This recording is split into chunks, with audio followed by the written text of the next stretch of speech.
Not a moment too soon, the Labour government is being forced to admit there are tough decisions to be made. At long last, reality has caught up with Westminster. After years of pretending the nation's purse strings were elastic, the Treasury has finally been forced to admit that Britain simply cannot afford to keep living beyond its means. Chancellor Rachel Reeves is now preparing billions of pounds worth of welfare and departmental spending cuts ahead of the spring statement. The once vaunted financial buffer of £10 billion has evaporated, and Labour now faces the stark reality that urgent action is needed to shake up Britain's broken welfare system.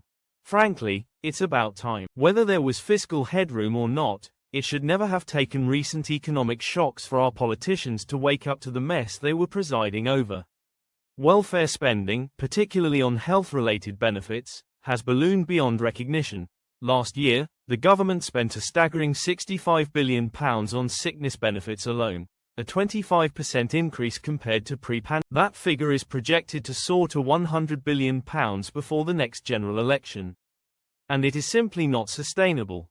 A significant portion of this is the legacy from COVID, but, let's be honest, there are perverse incentives in the system that have made it too easy for people to opt out of work. The numbers speak for themselves. Far too many young people are neither in work, education, or training.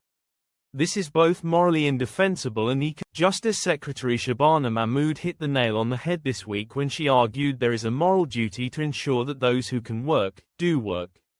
The Chancellor will now argue that fixing welfare is not just about cutting costs, it's about getting people back to work and saving the NHS. While some will, of course, cry foul, the numbers tell a brutal truth. Britain has been sleepwalking into economic stagnation. The idea we can keep borrowing and spending indefinitely has now been exposed for the